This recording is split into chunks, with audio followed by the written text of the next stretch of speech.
Seja bem-vindo a mais um vídeo aqui do canal. No vídeo de hoje eu vou falar sobre como montar uma carteira para dividendos, para receber dividendos, viver de renda. Se você gosta desse assunto, já peço que deixe o like e comente aqui qual que é o dividendo dos seus sonhos que você quer ter quando se aposentar. Vamos para o vídeo.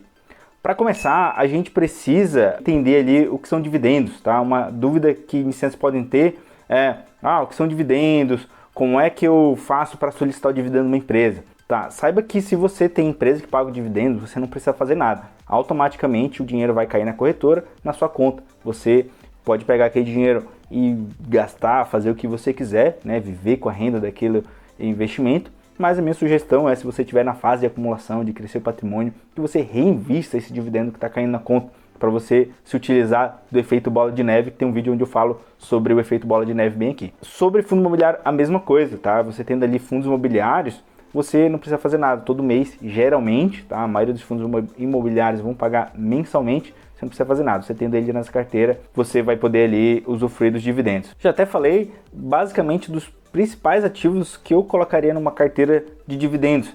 Basicamente seria ali muito fundo imobiliário e bastante ações de dividendos. No Brasil, até a gravação desse vídeo, não tem a taxação de dividendos, o que é muito bom, mas o governo já está de olho ali para abocanhar uma parte do que as empresas pagam de dividendos. Eu, como contador, acho que isso é um erro, pois a empresa já pagou todos os impostos e ela está pagando o dividendo ali depois do lucro da empresa. E aí seria uma bitributação, tá? Se taxasse os dividendos. Eu particularmente acho errado. Diga aí nos comentários a sua opinião. Outra parte que é importante numa carteira de dividendos, eu falei de fundos imobiliários que pagam mensalmente. Ações de dividendos não necessariamente vão pagar mensalmente, mas você pode fazer de duas formas a escolha das ações. Uma, olhar em janeiro, quem que são as empresas que pagam dividendos em janeiro? E aí você vai lá, fevereiro, março, abril, e vai vendo as empresas que pagam ali e daquelas escolhe a melhor. Mas veja que não vai ficar algo 100% adequado, tá? Porque não necessariamente vai ficar bem diversificado ali a sua carteira entre os setores. É importante fazer uma diversificação de setores também ali na sua carteira, ter um número adequado e tudo mais. Então, o que eu acho ideal quando a gente leva para a prática? Ter várias empresas onde você olha os indicadores dela, os setores, escolhe boas empresas pagadoras de dividendos e elas vão ter, por exemplo, às vezes meses que pagam mais dividendos e outros meses que pagam menos. Naquele mês que paga mais, digamos que você precise ali de R$10 mil mensalmente. Vai ter mês que a sua carteira de dividendos pode te dar só 5, 8 mil. Em compensação, outro mês vai pagar 30, 40 mil.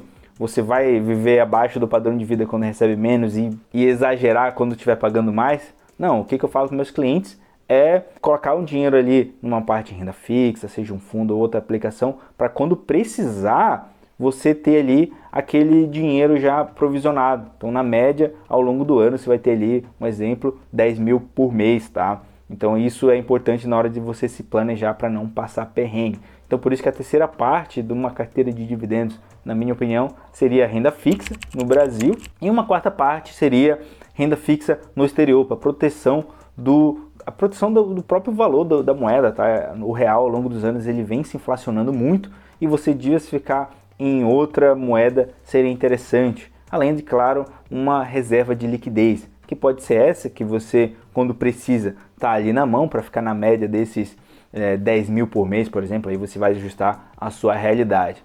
E aí os percentuais dessas áreas vai depender de cada perfil. Se a pessoa é mais conservadora, vai colocar um pouco mais de renda fixa. Se a pessoa é um pouco mais agressiva, vai colocar um pouco mais ali de ações, de dividendos, por exemplo. Então, se você quiser essa conversa, esse acompanhamento de como montar uma carteira de dividendos, quais são os percentuais, converse comigo. Na descrição tem o link para a minha consultoria, que é independente de comissionamento, ou seja, eu não vou receber nenhuma remuneração pelas indicações, não vou receber não tenho meta para bater de nenhum banco, tá? Então isso é algo muito importante numa consultoria independente do seu banco, seja no Brasil ou no exterior, a gente consegue dar suporte, a gente vai fazer a orientação ali dos seus investimentos. Pô, beleza, Yuri, eu entendi que eu preciso ter um pouco de fundos imobiliários, ações de dividendos, renda fixa e também alguns investimentos no exterior, seja ações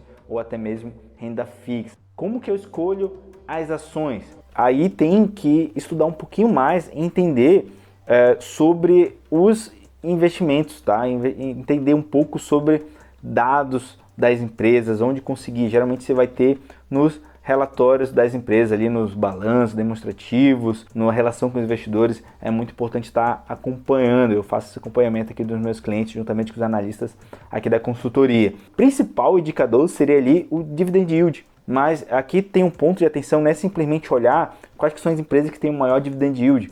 Pode ser que você escolha a empresa X e ela tenha ali 25% de dividend yield.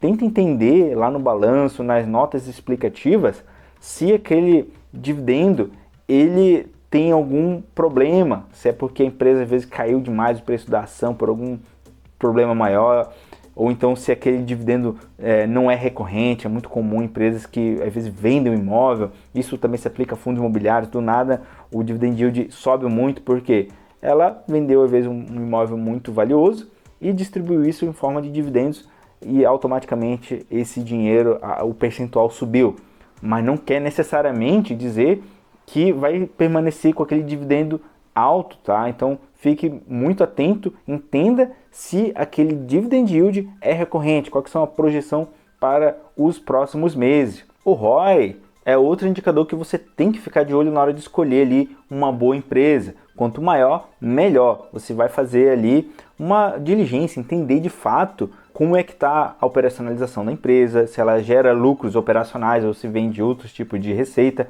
No geral, quanto maior, melhor. Não é simplesmente pegar um indicador que está super bem e comprar a empresa de olho naquilo. Entenda um todo. Falando no todo, CAGR é outro indicador que você tem que acompanhar. Eu estou falando vários termos técnicos, mas depois você vai pesquisando ali, inclusive no vídeo aqui do canal, pode ser que eu já tenha feito um só falando dos indicadores. Deixa aqui o comentário se eu ainda não postei o vídeo sobre isso e me cobra. E outro indicador importante é acompanhar ali sobre a dívida da empresa. Veja se a dívida não está crescente, né? Um indicador legal de se acompanhar é a própria receita, né? Ali o ROA, o próprio EBITDA. Vê se ele está crescente ao longo dos anos, vê se a dívida está controlada. É normal até um pouco a dívida subir, contanto que os lucros da empresa, principalmente a parte operacional, cresça muito mais.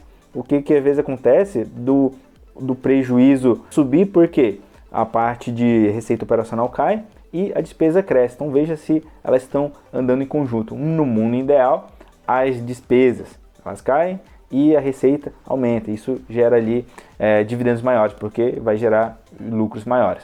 E por último, e não menos importante, olhar para o preço da empresa. Não adianta pegar uma boa empresa que ela já está com preço muito esticado nas máximas históricas ali, às vezes até com os donos vendendo essa empresa. Então fique atento ali aos fatos relevantes, veja o que os donos estão fazendo, quem que são os maiores acionistas, tá? Um indicador que você pode olhar para o preço, ver se ela está cara ou barata, é ali ver preço dividido pelo lucro da empresa, o famoso P versus o PL, tá? E aí você tem ali um múltiplo muito importante para você acompanhar. Veja o múltiplos histórico, compare com outras empresas do mesmo setor para saber se ela está barata ou cara, tá certo? Vamos falar um pouco agora sobre os fundos imobiliários, como escolher. Também não é só olhar ali para o dividendo. É claro que é a principal característica de quem investe em fundos imobiliários são os dividendos. Outro indicador que você deve prestar atenção é sobre a vacância. E não somente a vacância, esse fundo imobiliário está com uma vacância baixa. Tente ver qual é a qualidade desses contratos, né? Vacância, para quem não sabe, é o imóvel desocupado, tá? Então, se tiver 100% ocupado, ele tem zero vacância. Se tiver metade, por exemplo, de um fundo imobiliário de shopping, tá metade, ele deu uma pandemia e tá metade desocupada, quer dizer que tem uma vacância de 50%. Além da vacância, tá com uma vacância baixa, veja se tem demanda para esse fundo imobiliário. Às vezes é uma vacância temporária que logo já é ocupada e às vezes você consegue comprar um fundo imobiliário por um bom preço. Veja também a qualidade desses contratos, quem são as empresas que têm o contrato alinhado ali nesses fundos imobiliários. Para isso é importante ter um acompanhamento profissional, tá? Mas nos relatórios ali já dá para ter uma noção de quem são os inquilinos dos fundos imobiliários. Se uma empresa passa por problema, a gente teve recentemente o caso da WeWork, que simplesmente não pagou aluguel, está entrando em recuperação judicial, está com vários problemas, enfim, está com risco de quebrar, e ela simplesmente deu calote ali no dono do imóvel, que são os fundos imobiliários. Teve alguns fundos que despencaram o preço da cota por conta disso. Então dê uma olhada, vê se a qualidade também dos inquilinos é algo que satisfaça a sua análise. E não tem como falar de fundo imobiliário sem falar do famoso PVP, né? O preço sobre o valor patrimonial. De tempos em tempos, os fundos imobiliários fazem ali uma avaliação, entregam para um setor especializado, geralmente uma consultoria que vai fazer uma avaliação dos imóveis e vai dizer, olha, esse imóvel valia 500 milhões ano passado e hoje vale 600 milhões. Teve ali uma valorização e isso é incorporado ali ao valor da cota. Então, né, se tiver essa valorização, quer dizer que o preço da cota vai estar um pouco mais descontado. A tendência é que o mercado compre e esse valor suba. Geralmente, um preço adequado ele fica 1 para 1, quer dizer que ele vale 100% do valor patrimonial. É costumeiro falar, quem está analisando ali fundos imobiliários, eu estou comprando uma cota ali 0,9, né? Ou seja, 90% do valor patrimonial, tem pelo menos um potencial ali de 10%. Eu estou comprando aqui um que está 1,1, ou seja, 10% mais caro do que vale realmente todos os ativos, né? Se a gente fosse liquidar esse fundo imobiliário, digamos que o fundo imobiliário vale 1 bilhão, cota, se somar todas as cotas, ela vale 1 bilhão e 100 milhões, ou seja, um preço sobre valor patrimonial de 1,1, quer dizer que está caro? Não necessariamente, tá? Não é porque subir um pouco que você vai vender. Se você tem uma visão de longo prazo, você vai buscar entender de fato se essa cota está cara ou se realmente daqui a pouco esse preço não vai ser reajustado ali com uma nova avaliação do patrimônio, tá? Então isso é muito comum acontecer. Analise um pouco mais, mas isso já te dá um bom indicador se um fundo imobiliário está barato ou caro. E aí é só aproveitar a diversificação. Não coloque tudo num único setor. Falando em dividendo, geralmente um setor de fundo imobiliário que paga muito são o de papel. Por quê? Tem um risco maior. Sempre leve isso em mente, sempre tenha isso em mente. Quanto maior o risco, maior deve ser o retorno, tá? Então se algo tem um risco alto, já liga o alerta. Isso aqui pode ter um risco embutido ali e tem que entender o porquê e se você vai ficar contente com aquilo, se você vai ficar tranquilo. Para investidores um pouco mais agressivos, até gosta ali de um fundo com problema, que tem ali algo para destravar valor e ter uma valorização. Outro indicador para você ficar de olho ali com os fundos imobiliários é quanto à liquidez. Veja quanto que diariamente é negociado desse fundo. No Brasil tem muita gente que investe em fundo imobiliário, mas ainda não é aquele valor adequado, aquilo que a gente vê em muitas ações, principalmente se a gente compara com os Estados Unidos. Então é muito comum ter fundos com baixíssima liquidez, às vezes você precisa vender um lote relativamente grande e se você vender tudo aquilo que você deseja, você despenca o preço da cota, você perde dinheiro, tá? Então presta atenção qual que é o valor de liquidez ali que está sendo diariamente negociado naquele fundo imobiliário. Isso é muito importante. E por último, veja nos relatórios quais são os custos desse fundo imobiliário, qual que é a taxa de administração, quanto que ele paga ou não para a distribuição de novas cotas. Isso ao longo do tempo, né, você pode ser diluído, ou seja, são emitidas novas cotas e se você não comprar, né, você tem ali o direito de subscrição, percentualmente você vai ter ali menos cotas proporcionalmente. Digamos que você é um grande investidor e compre 10% de um fundo imobiliário, só que de tempos em tempos, ali, a cada 3, 6 meses, um ano, ele emite novas cotas e ele te dá o direito de comprar, geralmente com desconto. Veja se às vezes não tem custos elevados para essa emissão.